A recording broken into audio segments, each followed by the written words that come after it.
Hello, I'm Savvy VA, and you probably have heard of me from audios or silly little voice work that I do sometimes on the internet. Anyways, welcome to Bedtime Histories. Today I wanted to cover a subject not many really know about. I wanted to cover the origin of American Sign Language and how Thomas Hopkins Gallaudet brought sign language to the States and how it would set the foundations and lead to Gallaudet University, a very well-known school for deaf people and those hard of hearing. With it came so many other schools for those deaf or hard of hearing, along with an invention that would lead to sign language being banned for a period of time in America. Now, I'm sure you're probably wondering, Savvy, how do you know so much about this topic? Well, 2 years of American Sign Language in high school, baby. Finally, I can put it to good use. So, let's get started, shall we? Originally, Thomas wanted to be a minister, and he had graduated from Yale with a bachelor's and a master's degree. However, that all changed when he met a 9-year-old Alice Cogswell. The father of Alice, Mason Fitch Cogswell, went to Gallaudet and asked if the man could teach his deaf daughter how to communicate. Him not knowing a thing about sign language and also deaf people, he went to those who did. With saving up, he was able to make the journey to London, where he would meet Sicard, Laurent Clerc, and Jean Messieux. Laurent and Jean were both deaf. At this time, many schools or countries were looking to the use of sign language and lip reading or speech. Thomas Braidwood would set up the first school for the deaf in Britain around this time with this exact method of teaching. He went to Braidwood, but found that they were unwilling to teach the methods. But meeting these three, they asked if he would like to come back to Paris with them to learn, and so he did just that. To help Alice, Thomas went to Laurent Clerc to ask if he could go with him to America. Together, on the way back, Clerc taught him French Sign Language. Now, obviously he learned there too, but, never hurts to study up while you're on a nice big long boat trip back, am I right? Anyways, the two would then return to America to establish the first school for the deaf in North America, the Hartford Asylum for the Education and Instruction of the Deaf and Dumb. Bit of a mouthful, huh? Anyways, Mason Cogswell, Gallaudet, and Clerc established this school. It became an immediate hit, and many deaf communities in America, such as Martha's Vineyard, came to the school to learn. Martha's Vineyard being a small island off Massachusetts and is south of Cape Cod, here it once had a very prominent deaf community with their own form of sign language. Fortunately, this kind of sign language would become extinct as, once everyone that knew it passed away, it was gone for good. Many other sign languages were created in America, but once they all came to this university, it became mashed together. People were signing back and forth and incorporating their version of sign language to the melting pot of language. Surprisingly, American Sign Language is closest to French Sign Language.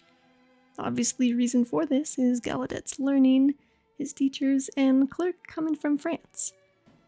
But what's kind of cool about this is, obviously, American Sign Language was formed. But even cooler is, you know how in current English, whatever language you speak in, there's different dialects or different phrases, words that mean different things. It's the same in sign language. Basically, take the word birthday, for example. In American Sign Language, there is 5 different ways that you can sign the word. And it's kind of similar to American Sign Language and other languages, The way that other places use different words, dialects, different pronunciations, all that. It's really, really cool. And we'll talk about this later, but with segregation, with this, it helped to create Black American Sign Language. But we'll talk about that in a little bit. For now, obviously, American Sign Language was formed. And eventually in 1856, Amos Kendall would donate 2 acres of land in northeast Washington, D.C. to establish a school and housing for 12 deaf and 6 blind students. He persuaded Congress to incorporate it, and eventually Edward Minor Gallaudet, the son of Thomas Gallaudet, would go from the school's superintendent to the president of the school. Thanks to Abraham Lincoln, he signed a bill that authorized the institution to confer college degrees. Anyone who graduates from here has their diploma signed by the current presiding U.S. president. Now, Thomas Hopkins Gallaudet University is one of the biggest schools for the deaf and hard of hearing in the U.S., along with the American School for the Deaf.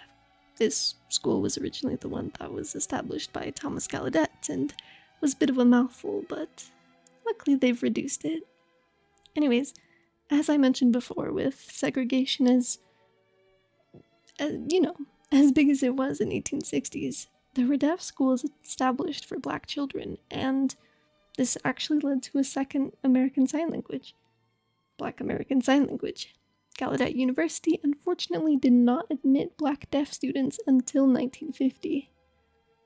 But with this, it also led to Alexander Graham Bell's own School for the Deaf, one in which only used oral methods, lip reading, and speech.